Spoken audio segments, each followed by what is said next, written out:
been southbound, I've been hellbound, riding on the midnight train. Going too fast now, think I'll slow down, standing in the pouring rain.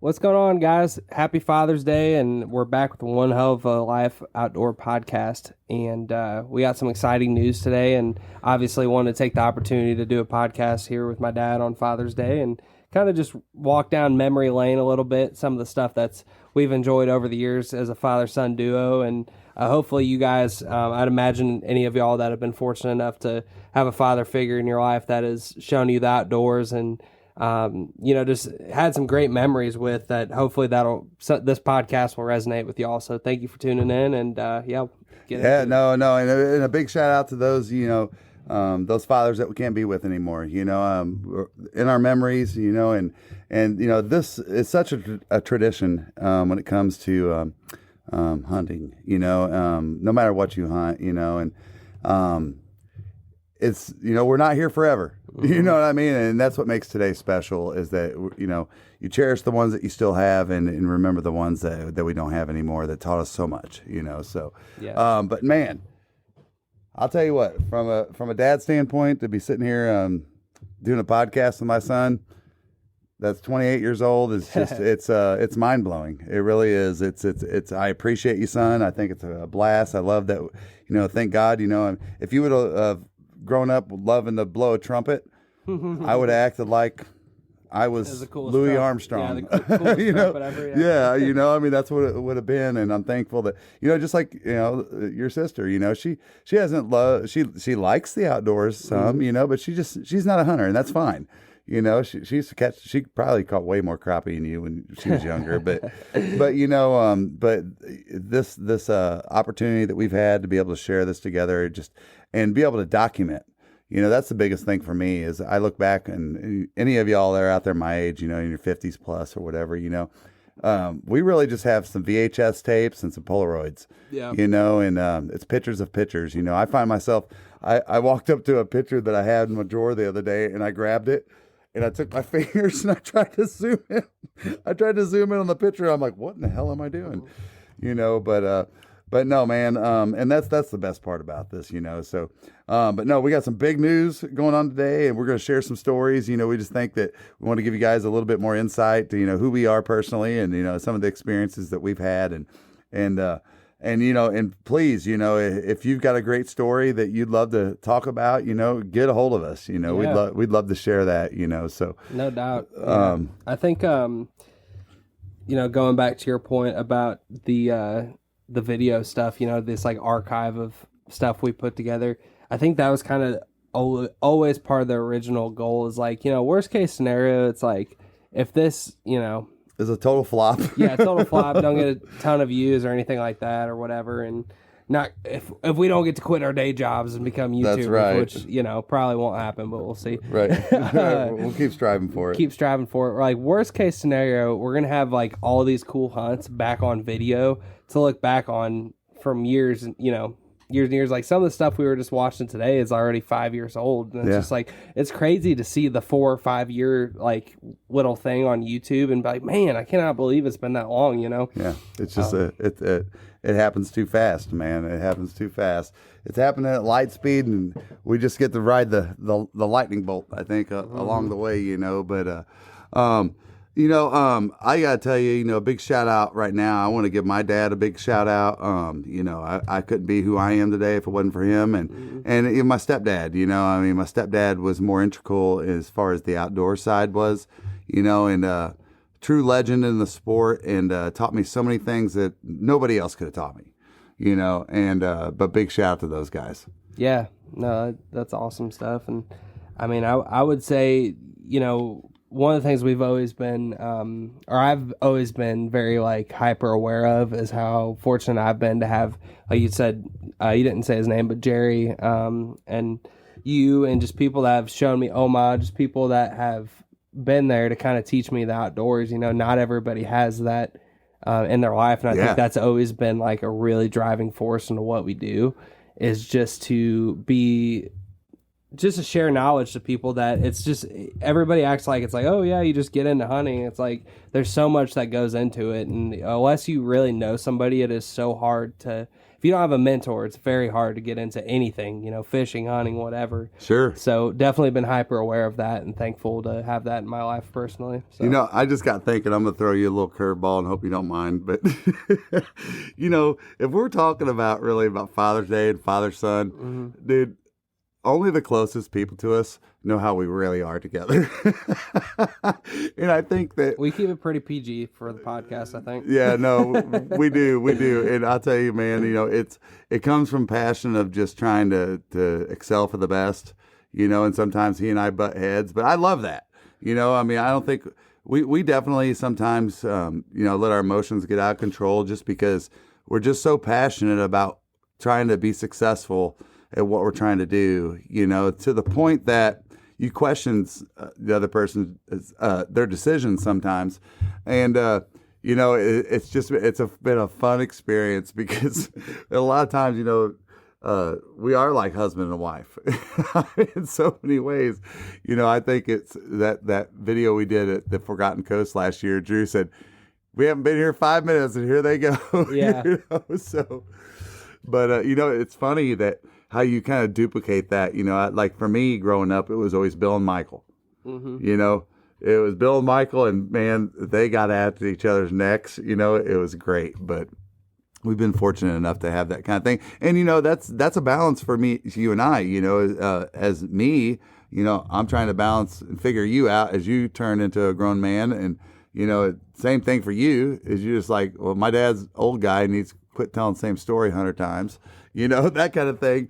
And, it is an interesting balance, and it does take a little bit to balance that out sometimes. I think, especially when it's a high emotional situation, whether you're blood trailing a deer that you didn't make a great shot on, or, however that tightens, it's important to keep it in check sometimes. And I always say that no matter what you and I get in an argument about, it's always for the good of whatever we're trying to do. Right. You know what I mean? And that's the thing I love about it. It's not like a situation where, one person's beating the negative gong over here. Hey, at the end of the day, listen, I know you might not agree with me, but I'm trying to better whatever it is that we're doing, period, And I'm thankful that, because some of those things, I've been able to learn some things from you, as much as you learned from me, It's especially when it comes to like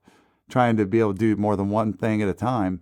I always laugh and I always talk about, I'll like try to beat Tristan to liking things that pop up on social media. And I think I got him beat. And no, it's just because he accidentally didn't like it or something, so I can't ever win. But no, it's always for the good, and I enjoy that about us. But it's just always about the chasing perfection, I guess, in whatever we're doing. And some of it's taken. There's been if I'm being totally transparent, there's been some times where I've had to let my ego down and to step away from the camera. Honestly, just by Tristan telling me, hey, Dad, you're not doing this right, or you're not doing that right, and filming it's constructive criticism, right? But at the same time, I got to know within my means, like I had to admit to myself that, hey, I'm not as stable, I'm not as good as he does it, and that's okay, and so this year, Tristan's thinking about promoting me to director of drone operations. Yeah. I may be able to do that. So, but I think it's important to note that you do all of our filming now. Tristan puts the video and the content and the quality of what we're doing before himself. And thank you for doing that, son, because it's not easy. Everybody wants to shoot their ducks, and everybody wants to shoot their deer and that kind of thing. And, you found a passion in shooting with that lens. Yeah, no, there's definitely a little bit of brain shift that goes on there in your focus. And I think, But ultimately, don't you get a better experience because you get to see everybody's success? outside of the selfish side. Yes and no. I think there's a point, where you're like, all right, I'm I'm good. Like, Yeah. especially like that hunt that we're gonna put out at the beginning of next year, where it's like it took all day, but we ended up shooting a 7-man because it got to the point where like, all right, we had most of the ducks, almost a 6-man basically, and it's like, okay, we need to let Tristan start doing some shooting so we can even out this. So basically, that was like the ideal hunt for me because it's like I filmed all day, got some badass stuff, and then it was like, all right, cameraman, you're in. Yeah. And it was just like, boom, boom, boom. Well, and I remember asking you, I go, you good? You got everything you need? And you're like, yeah. or something like that. And I was like, yeah, he's ready to go, dude. Yeah, so this summer, make memories on Florida's Forgotten Coast with Williamson Outfitters. From inshore and nearshore fishing to scalping and snorkeling in the bay, plus custom boat tours made for family fun, they've got something for everybody. And when the sun sets, it's time for a nighttime flounder gigging adventure you'll never forget. Small group or big group, day or night, Williamson Outfitters has a fleet of boats and a team of licensed captains ready to take you out. Call or text Captain Chris at 850-251-8650 or visit floridaducks.com. Williamson Outfitters, making the Forgotten Coast unforgettable. That was like the ideal day when it's But like and what the made best. it even, if I remember right, you came up like freaking, you were like a sniper. Like you came up and just started smoking ducks immediately. If I remember right, then you just popped a couple right off the bat. Yeah, dude. It was, well, I think there's something when you're like filming, it's almost like mentally you're anticipating like when people are going to shoot. So all day long you're seeing Following. like, you're following, and then That makes sense. You're like in your head. I think there's something where you're like, oh, they're about to shoot, and then they shoot. Or you can tell and when then somebody you see- misses. Yeah, I bet. And you can see somebody shoot. So all day long, it's like when you're watching the opposing pitcher pitch and you're timing them as a Yep. baseball player. You're Yep. like, okay, this is what he's doing or whatever. So I think there's a little bit of that. So like when I had the gun in my hand, it was just like, I've been waiting for this all day. dude, there was I remember distinctively, there was a group of ringnecks that came in. I shot 2 out of 1 group, 3 shots. And I'm like, damn, dude, the freaking cameraman comes up. What's up? And this with a pump shotgun. Yeah, right. But no, I do enjoy the filming more, I think. But at some point, you still are like a killer and you want to get out there. And, Yeah, you want to get your ducks. Yeah. Yeah. I think more so I think ducks, it's always like, oh, you can lean on the next moment. There's going to be something else if it's a good day. I think deer hunting is a little bit harder, but, the balance we've kind of worked out for that. It's kind of like we almost like take turns. It's like once I get a deer, then, I go to filming for you. Well, I or think when it vice comes versa. to you and us, though, it's like I see zero difference. Mm-hmm. Like I'm trying to think of the emotions right now. Mm-hmm. I feel zero difference of filming or shooting. Zero difference. It's the same experience for me. If honestly, Well, and you're also shot a lot more deer honestly, now. I would much rather film you Mm-hmm. shooting the deer because then I feel like I get 2 experiences. I Yeah. get everything I've dreamed of watching my son do it while I'm filming it. Mm-hmm. You know what I mean? So there's that way to look at that as well, I guess, But I mean, I've shot my deer. I've shot my ducks. There are some ducks that I will bully people out of the way for. Yeah. I mean, there's definitely a I don't know, if I saw like a double banded flying into the spread, I might just be like, don't shoot. Just tell everybody don't shoot and then just rip that sucker. Or my luck, I'd probably miss it. Yeah. Yeah, no doubt. There's definitely a little bit of that with like your target species and stuff like that. I mean, I think like we're still kind of like on that hunt with like vision because we're just never around a situation where you consistently kill enough. Yeah. And every time we're hunting and somebody gets one, it's either like not a great looking one or like there's 7 guns going off. So who really know who shot it? So it's hard to be like, you know what I Right. mean? But one of these days it's definitely on our bucket list for like some of these species to like, like we did with Williamson last year, like targeting diver ducks, like go to the Pacific Northwest and do like a crazy widgeon hunt because Yeah. it's like, that's all you're shooting. You shoot widgeon and pintails. Mm-hmm. Yeah, no, and spoonies. Yeah. Yeah, some like straight up beautiful spoons. Yeah. No, man. I was just thinking back. I was thinking, as a dad, what makes you so proud as a dad is just, it's a transforming experience. If you're not a dad yet, and you plan to be, I mean, maybe you're not going to be. That's fine. But It's something special about it. It's scary when you don't know what's coming out of there. And then this kid comes out. And then, you go through this whole experience of, well, my parents already did that for me, and then you're turning around doing it for them. And when you get to see them experience the things that you love and the things you do, Tristan and I were talking about today. I said, let's just take turns, and I'm going to pick a story that I remember most about you, and I want you to pick a story, tell it from your perspective, what you remember about me. And for me, honestly, it's got to be the very first time I took him out in the woods. And that story is, if you follow our podcast, you probably heard me touch on this, but he was 3 years old, and my wife said, "You're not taking him out in the woods. You're not driving him 2 hours away. Take him out in the woods at 3:00 in the morning." I said, "Yeah, I am." And she's like, "I'm calling the police." I was like, "Call." It's in the teens that morning, and maybe you're chasing ducks or geese. But now it's September and it's 85 degrees and you're hunting early teal or geese. As a waterfowler, you need dependable weather protection that will not break the bank. Founded in 1996, Frog Togs is not only the leader in breathable waders technology, but a company you can depend on to keep you warm and dry, head to toe, no matter your hunting environment. Stay bone dry by using discount code ZD315 for 15% off not only your first purchase, like most discount codes, but how about every single purchase you make from now until December 31st, 2024? Please, I don't care. I'm taking it's time. He can walk now. Whatever, he's going. And I'll just never forget, man. It's a short and sweet story, but it taught me something as a dad. The very first time I ever sat in the woods with you, we sat there and we got behind on this field up in northwestern Illinois, and we built up some brush. And I just wanted you to be able to see a long area, and we're sitting there and the sun's coming up, and even before that, I won't forget just turning around, watching you. You just didn't care. You just like, we're walking through pitch black dark, and you're like, my dad's going that way, I am too, and I don't give a damn. I mean, you just didn't care. You weren't scared like a lot of kids would be afraid to walk through the woods like that and stuff.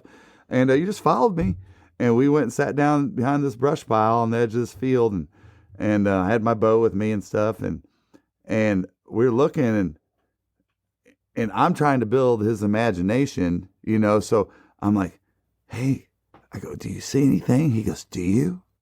And I said, "No, I don't see anything yet." And he goes, "Dad," and he touches me, and he goes, "What?" He goes, "There's a deer." And I said, "Where?" And he keeps pointing at this area. I mean, like he's hawk-eyed on this area. And I'm looking at this wide open cut bean field. And I'm like, what deer? What in the hell is he seeing over there? And there's this crest of the hill, and the back of the hill, there was like shrubs along that back side of the field. And there was a dark spot. And I think to this day, that's what you were seeing. But it hit me all of a sudden. I said, it's not about telling him that he doesn't see a deer right now. It's about you getting in his make-believe world, and being a part of it. And that's when something hit me special as a dad, to be honest. Is that I was lucky enough to recognize that my job right now is to go along with this. Okay, so I wasn't going to say, no, there's no deer right there. I was like, oh, you mean that one? You're like, yeah. I'm like, okay. I said, just sit here and be quiet. Are you going to shoot it? Are you going to shoot it? I said, if it comes over here, I will. And to me, I mean, there's a lot of stories I could tell, but to me, that's where it all started. And that's something I'll never forget. Yeah, no, that's a good one. Yeah. I think one of my favorites is just from a distinct, like, early on memory. It's like, I always like big, like, good luck, Dad, shoot a big buck, like that was always kind of the like thing, and just in my mind, it was always just like the coolest thing, like deer hunting, and it's still, honestly, it's like why, like, I feel like as time has gone on, it's almost like we had this like duck hunting addiction, and we still do, but it's almost like for you, duck hunting is like, you deer hunted for like 35 years and still deer hunt, so it's like duck hunting is like this new exciting world, as it is for me too, but it's almost like you've had so much more deer experience that it's like easier for you to like want to dive full in on the ducks. For me, it's like there's still so much. There's I still wanna boxes to accomplish. check. There's so many boxes to check in the deer hunting world or whatever. But so I to me, like the fondest memories are always come from like the deer hunting stuff for the most part. And like I look back on, I was going to school and it was like, I want to say I was probably 10 or 11. I think it was like 4th grade. And you called mom at like 7:30 in the morning. And yeah, there's that deer on the wall right there. You called mom at like 7:30 in the morning and you said you shot a deer or whatever. And it was like, yeah, you're not going to school today. And I was like, what? So I think Oma came and picked me up. Yeah. And then me and Oma, because if I remember right, that was your first Pope and Young buck. So Oma came and picked After me. Years of heartache. 2 decades. Mm-hmm. Now, somebody listens to this podcast going, it took you 2 decades? Well, I'm sorry that I don't own a farm in Kansas where I can... Mostly public land hunting. Yeah, all public land hunting. Largely. But I had tons of opportunities, but honestly, I had the worst luck that anybody could ever have. Ever in history. Ever in history. But anyway. Yeah, and I don't know. I just remember we drove up there or whatever and helped you field dress the deer and all that. And there's still some pictures. I've got some pictures on my phone of that. And I had you field dress it. Yeah, I helped and all that, and had the big orange gloves up to my shoulders and stuff. Yep. But yeah, no, that's definitely one of my favorites. I think looking back on just different memories and things like that. Yeah. No, we've had some good ones, man. You know, the other thing I think about always too is that you know, as you got older and everything, I think as a father, you're watching your son or daughter, you know, mature and become like their own hunter. Okay, so like you start to just see them start to change where they're not just following everything that mom and dad says. It's like, okay, I can give you a PowerPoint deck that says all these things on it, but I'm going to present that different than you would, right? Mm-hmm. Even though it's got the same, you got to make your own script, right? And so I think when you start to see that in somebody, and y'all will do that, is if you got young children and they're getting into the sport and everything, you're going to see them, they're following. It's important that you let them go and experience some of their own ups and downs when it comes to it, but they follow everything you do, and there comes to a point where they're like, look, man, I want to go out and kill some shit by myself. Yeah. And I want to do it because I'm a man or a woman, and this is what I want to do, and this is the goal or whatever it is. And you watch that develop in a hunter. And definitely I remember that happening to you with that buck in the snow. Up in public land in Illinois. It was colder than hell outside, and I shot a deer, and I was sleeping in that morning, and I told him, I said, you're going to shoot one at first light this morning. And right when I started to fall back asleep after I got back from dropping him off, he calls me. He's like, buck is down. I'm like, no way, dude. Like, I remember looking out and there was snow everywhere. It's like one of those where like you look outside and like it's not even light enough to shoot, but there's so much snow, you could see so good. And that's when I remember checking it off in my mind. I said, I could go right now, and he's good. He will put food on the table for the rest of his life. He now knows how to kill. There's something to be said about just shooting a bow, but there's something about being a killer. Right. You know, it's something about being a true hunter where you can do that. Because I've had friends of mine that have been some of the best archery shots I've ever seen in my life, and that couldn't hit the broadside of a barn when it came to a deer. And it just, you have to develop that. You've talked about it many times, why we struggle as turkey hunters, not having the experience to understand this deer is doing this, its tail is flared, it's whatever it is, to situationally be a good hunter in that situation. You got to know when it's like, man, we got to go now. Yeah. You know what I mean? Yeah, right. Take the shot now or never. Right. Yeah. And no, there can't be that hesitation, you know. Nope. It's got to be. You got to be ready for it. It's split second decisions, and but that's whenever I remember thinking, yeah, from here on out, he's good. He's good.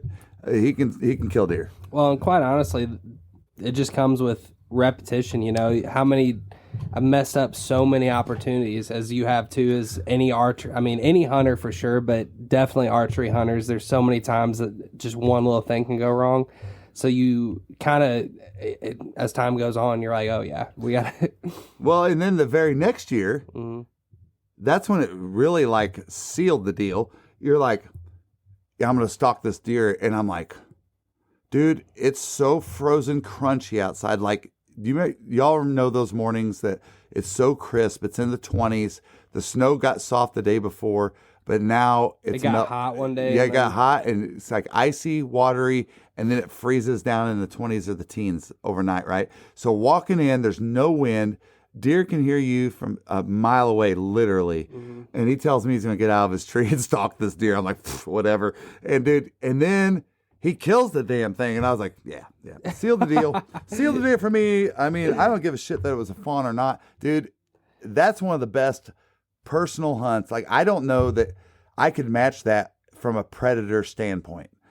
Well, I mean, honestly, when I think about things I've done as like me stalking that deer and shooting it in the field when I acted like a deer, I was out in the middle of the open and I had my bow on my head and I just acted like a deer. Well, and that just comes back to being like hunting a long time, being like, you know what? If this doesn't work, I'm not losing anything. So let's screw it. Let's try the, you know. Man, but no, that was incredible. That was an incredible thing too. So yeah, there's been a lot, and I think one of the, just kind of sum up like the deer hunting thing, like I think you know, that state park we've talked about before that like our family as Oma killed big deer on, Jerry did, you did. Bill, to me, Michael, yeah, it's just to me carries such a like important piece of like my story as an outdoorsman, and it's like part of your soul. It is, and you know, my first deer was there, which I'm gonna get into in a second, but like. I've shot several just decent, not, you know, Pope and Young bucks, but decent bucks there, and just had so many cool things in the snow. And, you know, we've doubled up on bucks there. We've had just some really cool stuff over the years there. But kind of that just holds, it's like sacred ground to me when I go up there. It's like just the feel. I mean, there's nowhere I could hunt in this world that I will feel the same way as hunting up there, because I know like who's walked the same trails I've walked. Yeah. And you literally feel like you're walking in the footsteps of Fred Bear. Yeah, literally. I mean, or people that deserve just as much recognition. Well, as and Fred it's Bear. like, you took me up there first time when I was just to turn 12, and it's like you'd hunted there since you were 11. Yeah. So it's like it's really just insane how much history there is in that spot for us. But that I think we got to tell the story about my first deer, because we'll have to flash some pictures of this. Just from a absolute classic, just like, you know, just you just never know how hunting is going to go, kind of thing. That's right. And then you just got to get out there. And you being there, I mean, it's just so I'll tell from my perspective, and you can tell from your perspective. But we get out there or whatever, and he sets me up on this food plot, which is like not really a food plot. The state probably threw some stuff out there, several years ago. And there's like there's a brush, like, you know, kind of thick, like briars and all that stuff in between these two sides of this food plot, you know. He's like, we're gonna set up a ground blind here or whatever, and I'm shooting a bear bow, you know, probably goes up to 50 pounds. It's like a Walmart bear bow, you know, and good little starter bow for a 12-year-old. And I got where I could pull back 40 pounds.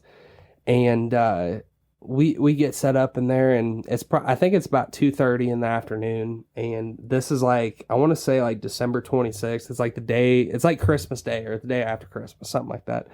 And we get out there, and he's on the outside of the blind, brushing me in. I remember distinctively he's wearing blue jeans and a bright green t-shirt, bright green long sleeve shirt.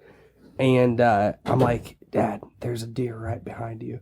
And he's like, where? And I'm like, right behind you, like in the field. Like it's me in the blind. He's facing the blind, brushing it in, and there's a deer behind him. I'm like squatted down below the window. He squats down or whatever, and the deer, and we don't know what it is at the time, you know, kind of walks into the brush to my right. And he at some point had looked and realized it was a button buck and was like, just, their natural curiosity. That's why it didn't spook, because Yeah. it probably heard us and came over to look at us. Oh, I took And my feet. Yeah, and you purposely made a point. You started making some noise to bring it back, and sure enough, that button buck came right back into the field and started looking at us. And you're like, put it right behind the shoulder, and I'm literally ducked below. right below his arrowhead. I saw his arrowhead above my head. Mm-hmm. Like, that's how crazy. And I have blue jeans on. Yeah, that's what I was just saying. Yeah, Like, bright no. green T-shirt. Yeah, it's the craziest thing. And I said, put it right behind the shoulder. He said, I don't even know if you acknowledged, but all of a sudden I heard that bow go off, and I looked and I was like, holy shit, he hit it right perfect. Like, as soon as I saw where you hit it, I couldn't have imagined hitting it anywhere else. I think it was 14 yards. It was right there. I mean, Yeah, it's I don't 14, even know. 15 yards. Great shot. I mean, from the ground, he probably never shot out of the ground blind. Honestly, I don't think I ever practiced you shooting out of a ground blind. Probably not. No, I think most time it was in a deer stand, had you up, 8, 10 feet, something like that, not very high. And I saw him shoot it, and you care if I pick up the story from No, here? good. Yeah. So he shoots this thing, and honestly, as a father, I wanted to drop down and start bawling my eyes out. Honestly, I was just like, this is not happening. This is not happening. If you spend enough time in the outdoors, you have something that has happened to you that you can't put your finger on it. You can't explain it. It's a blessing from God. It's I don't know what it is, but it's something that it doesn't happen very often. But man, I honestly, like, I just couldn't believe that the arrow went into the deer right where it did. So anyway, it runs off, and it runs where I know this big ravine is. Mm-hmm. And there's a little bit of snow on the ground and stuff. So I'm thinking this is going to be a pretty easy blood trail. And we start looking, we gave it time and everything. And of course, I was just remember trying to keep you calm. You were pretty calm. You didn't have to come on, Dad, can we go? You just were like, you were still pretty calm and everything. I don't even remember knowing if I shot it or not, You to be honest. said, did I hit it? I said, you hit it perfect.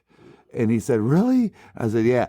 And so we started blood trailing, and immediately I had this sinking feeling in my stomach. And if you've bow hunted long enough, you know what I'm talking about. You made that shot. You saw exactly where you hit that arrow. You've watched it on film. You pulled it back up and saw where you hit that arrow. And you went, I wouldn't aim anywhere else. And something bad happens. The arrow deflects in there. Something bad happens. And it just, I saw the penetration. You had plenty of penetration. But I'm not seeing the blood. And I'm like, no, God, don't do this to me. Don't do this to him, And we're walking and stuff.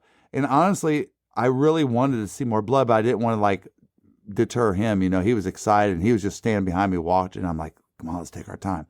Well, I thought if he killed that thing, we're going to be able to look over this ravine, because you could see for hundreds of yards because of the snow. There's no way we couldn't see the deer. And if we don't see it there, then I'm going to get worried. Yeah. And we got up over that lip, and we looked down in that valley, which the crazy thing is further up that valley, about another 300 or 400 yards, is where his Oma shot her very first deer. It ran down there, and I looked down there, and I could see it laying there. And I didn't say nothing to him. And I just said, he goes, what do we do, Dad? I go, we just need. Do you want coffee that doesn't suck? Get the Duck. Dirty Duck coffee is made specifically for the waterfowl enthusiast. Enjoy flavors like Morning Wood, Dark Dynasty, Cinnamon Teal Snickerdoodle, and First Flight to unlock the flavor that you'll enjoy in the blind for years to come. Our friends at Dirty Duck Coffee Company are now offering all Zero Duck 30 followers a 15% discount when you use code ZeroDuck15 on your next order. Just sit here and scan these woods. I go, because if it's dead, it's down there somewhere. And he sat there, and it took everything I had to not tell you where it was at. I wanted to so bad. And I'll never forget, man. That's my deer. And the rest is history, I guess, man. I cried my eyes out. You cried. It it was a deep experience, man, and something that was just it's special, very special to be able to experience that kind of thing. Just like with me shooting my first deer. I mean, you know, we got the picture over there on the wall. The buck's right there. You know, here Omaha shoots this gigantic monster. At the time, the biggest deer that's ever recorded there, weight and rack size. I mean, the base is 8 3/4 inch bases. I mean, just 260 something field. It's just a monster. Double drop tines, double split eye guards. And I sit in there stand the next day and kill a deer. I mean, come on. You know, a man and a boy, 11-year-old boy and a woman. Yeah, hunting is definitely poetic sometimes. I think it's just kind of God's way of making things meant to be. I think a lot of times, you know. It is, but I think it also comes with, you know, you say in one of our videos, it's teal heaven. I think you talk about putting yourself in the position to have good luck. Mm-hmm. You know, there's so many times that y'all have no idea how many times we have eaten shit.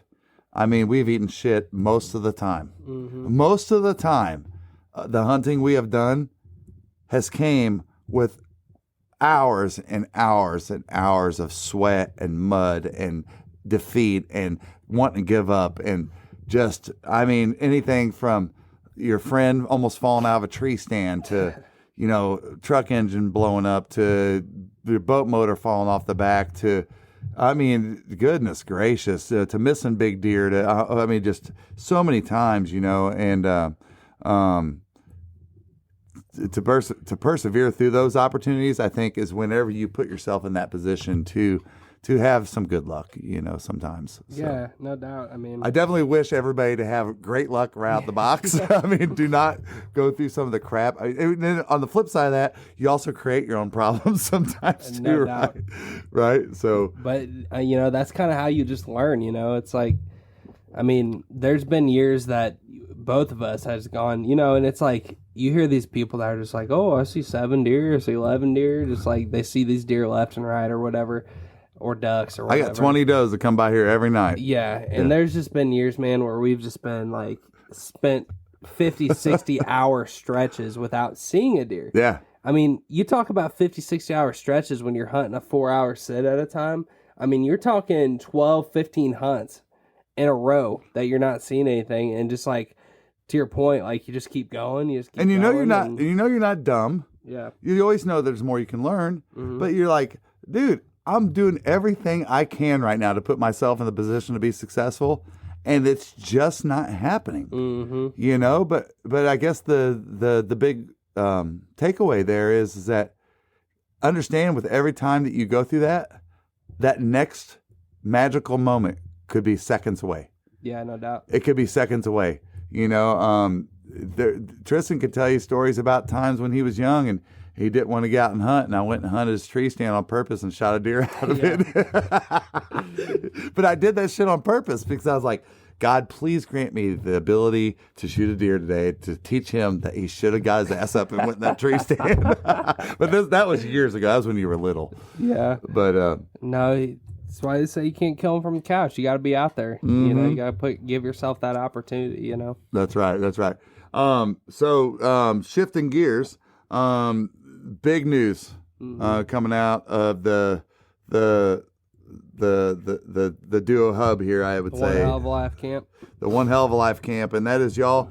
Listen, you know, when we started this business, if you've been following us, man, there's a passion and a story that's tied to the whole Zero Duck 30, tied to Zero Buck 30, you know, and just to briefly tell you what that was all about was that, you know, I'm an ex-Navy guy, Zero Dark 30, the movie, Zero Duck 30 came with it for naming our boat, and it turned into a passion to teach people the reality of hunting because I kept seeing too many young people jumping into the sport. They couldn't achieve what was on television specifically, and they just gave up. And listen, I'm speaking facts. You guys understand that these young people, they live in a world of immediate satisfaction, right? If they don't have it, they'll go find it. And so that's where the passion of Zero Duck 30 came from. And it was always our passion to share the reality. And thank God that we've had some incredible partners along the way that believed in our passion, believed in our vision. Frog Talks since day one almost, man. Hunt-wise, Thank you. Dirty Duck Coffee. Thank you. Who else, Tristan? I mean, my goodness, it's just, there's been a lot of others, even small folks like Delta Thunder Outfitters, Cade Weatherford, thank you. Ackley Outdoors, Davey, Public Land in Arkansas, Colin, man, I mean, the list goes on. Mr. Glenn. Yeah. I mean, Mr. Glenn, I mean, the list goes on and on and on. And, what we've done is that, we came up with this One Hell of a Life because it spoke to us whenever we said, it's a double-edged sword what we do. And One Hell of a Life is a double-edged sword meeting. And what that means is it's one hell of a life when it kicks your ass. Anything outdoors. But it's one hell of a life when it doesn't. And that's where we was like, that's it. That is what, like, it spoke to our soul instantly, and that was it, and that's why we changed the podcast. Right, and also because, we having such a passion for other outdoor opportunities, like, you guys know how it is listening to this, like, it's kind of hard to talk about ducks for 52 weeks a year, so it's like, and we honestly don't want to talk about ducks 52 weeks a year. There's a lot of other interests that we want to talk about, so to your point, when we kind of came up with that name and stuff and just thinking of other ways we could kind of diversify what we were doing, it kind of just made too much sense. And with that being said, kind of to piggyback on what you were saying, we're going to make our YouTube and Instagram One Hell of a Life Outdoors instead of Zero Duck 30, Zero Buck 30. We just want to make it all more cohesive. So it's going to be the One Hell of a Life Outdoor podcast and One Hell of a Life Outdoors on YouTube. So everything just kind of makes more sense. And it's just kind of, it's been a little like cattywampus a little bit, it's been a little weird, like with Zero Duck 30, Zero Buck 30, and the One Hell of a Life Outdoor podcast. So we just kind of want to make things more simple, and obviously, like you were saying, the name really just kind of describes what our outdoor experience has been forever, Yeah, no, and it really is. It's one hell of a life. And so everything we do from here on out is one hell of a life. And, we've got the backing of our sponsorships and partners. We're super looking forward to it. You'll find very soon, Tristan's got a trailer that's going to be coming out. For season 2 of One Hell of a Duck Season. If you haven't followed One Hell of a Duck Season, it's one of the first series, I can say, thankfully, that we're showing different waterfowl opportunity hunts. Frog Talks is presenting the whole thing. And we're showing not only what we do, but what other people do in those environments and learning that. And not only the hunting part of it, but the history and the story behind that whole thing. You guys, if you have not seen Florida's Forgotten Coast, it's a true place. It's a place that most people don't know about, and that's why they call it Florida's Forgotten Coast. We did a deep dive into that. I mean, Tristan, we've all heard Tim McGraw talk about Apalachicola, right? Well, if you didn't hear that in a Tim McGraw song, you probably wouldn't know where Apalachicola was unless you lived down in the Panhandle. And it was a very special place, a very important to the trade industry in Florida early on. And just we did an incredible, Tristan, you did an incredible job on the history piece behind that. And Williamson Outfitters out there. I mean, just, Chris and Bryce and the whole team there, they're big supporters of our podcast. Chris has been a loyal sponsor of our podcast for almost a year, probably. Yeah, probably maybe a year and a half now. So super excited about where we're going with this, you guys. And so if everything from here on out, it's going to be one hell of a life. And if we ever get big enough, we will be able to have hats that just say OHOAL on them. OHOAL. Yeah, and basically what we're going to be doing is transitioning the Zero Duck 30 page on Instagram to One Hell of a Life Outdoors, just because that's the biggest page. Yeah, we won't be active on Zero Buck anymore, and then of course the One Hell of a Life podcast page, and then on Facebook, kind of the same deal. We don't have a podcast page on Facebook, just the Zero Duck and Zero Buck. So we'll be transitioning the Zero Duck because it's got the most following to the One Hell of a Life Outdoors page, and we're really excited to see what it brings. Yeah, no, you should get a notification. Hopefully, we're we might want to be able to do like, especially on like Facebook where you can go at followers. Just, I mean, I hate that when people just hammer you with that stuff, you know, but this is important. And, just know that you're probably going to wake up one day in the next week or so and you're just be like, where did Zero Duck 30 go? Yeah. Where did Zero Buck 30 go? And quite honestly, it's one hell of a life. Yeah, right.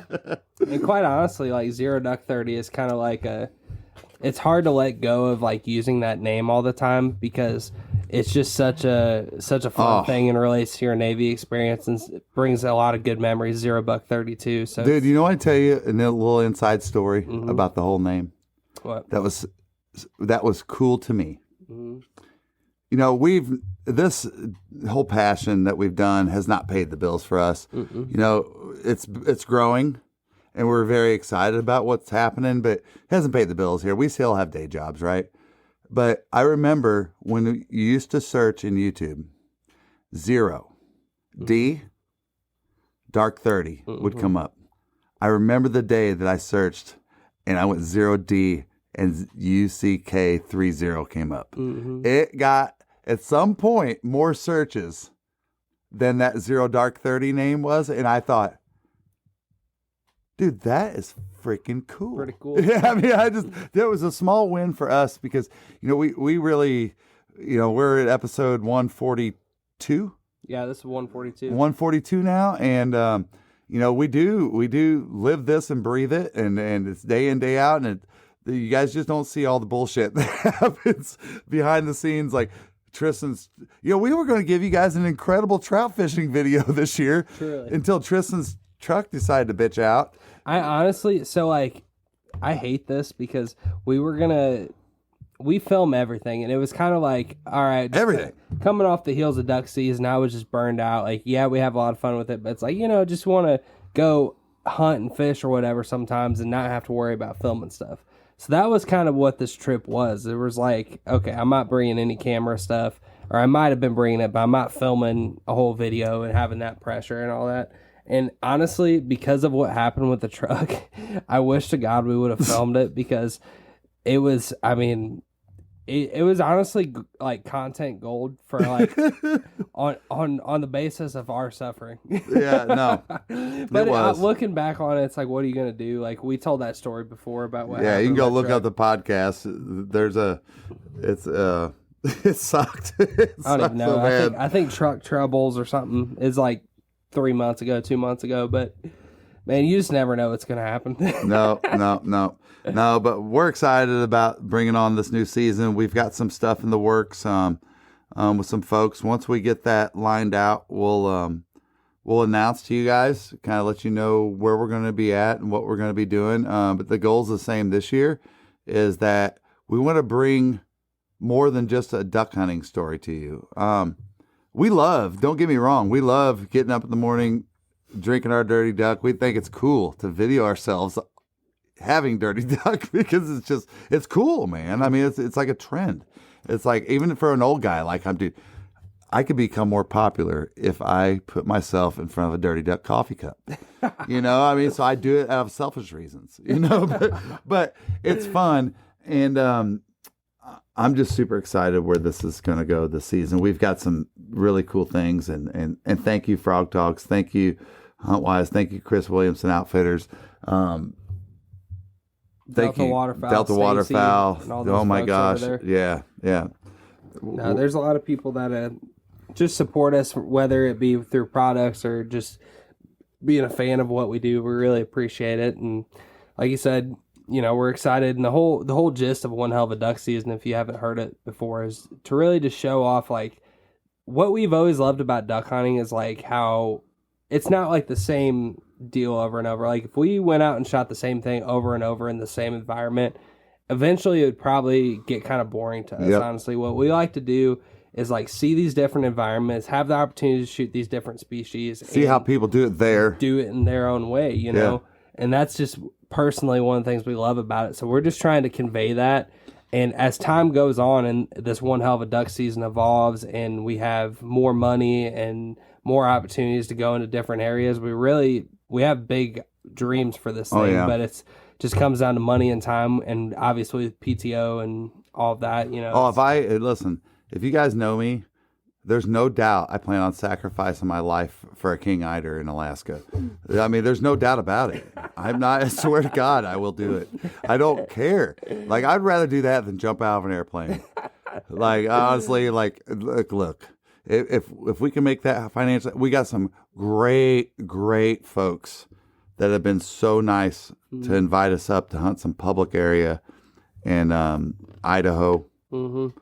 That to me is like, oh my God, heaven. I mean, 7 mallards, 15 spec. Come on, let's go. Golden eyes. I mean, yeah. There's some opportunities when we get the opportunity to do so. We're gonna definitely cash in on for sure. Yep. So we're excited about doing that kind of stuff. But no, man. That's pretty much all we got, guys. We just wanted to kind of hop on here and do a Father's Day podcast and announce the change that we're excited for. And what? I got something. What's that? Upcoming events. Oh, yeah, true. So we're really super excited, y'all. The Ducks Convention in Memphis. Oh, yeah. DU is bringing it home, baby. Mm-hmm. If you're not aware, the Ducks Unlimited corporate headquarters is in Memphis. They're bringing it home this year. The first weekend of August, the One Hell of a Life father-son duo will be there. Yep. Plus friends and family. And I will tell you this too. We will be doing some special things while we're there. One is, you're going to have to come by and see us. We're going to be at Frog Togs.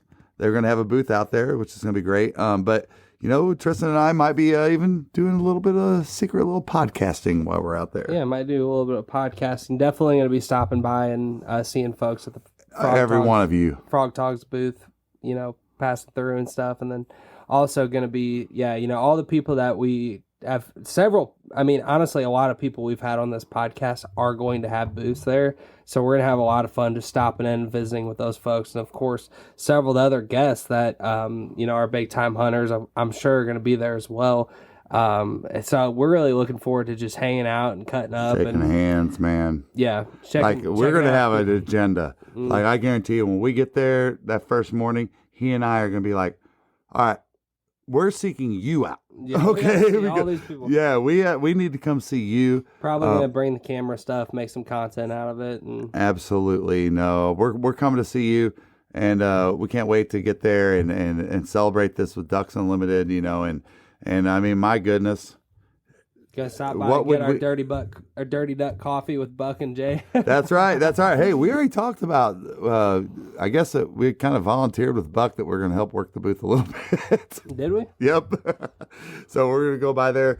We'll be by there to help promote the product, dude. It's easy for us. We love it. Yeah. My goodness. But no, super excited, and that's what we have coming up next, and got some great podcast guests lined up, and we'll continue to. Grind the grind and bring it out to you guys, and thank you for supporting us. And every single person, I tell people all the time, look, we don't have tens of thousands of hundreds of thousands of followers, you guys. Not to say that we can't ever get there, but I can tell you this, that we do have enough of loyal followers that we appreciate you so much individually, that I tell the guys this all the time. I go, if we could take those people and put them out in my backyard right now, I would feel like I was in Russia at the 1.6 million people Metallica concert. I'd be like, dude, look how many people are out here, you know. So thank you. And there's some of you that, man, I mean, every time we put something out, it's like love, traditionally, and it's humbling, and we appreciate it. Thank you. Absolutely, guys. Thank you for tuning in, and it's One Hell of a Life. Appreciate all the likes, subscribe, all that good stuff, and see you guys next time. I've been southbound, I've been hellbound, riding on the midnight train. Going too fast now, think I'll slow down, standing in the pouring rain.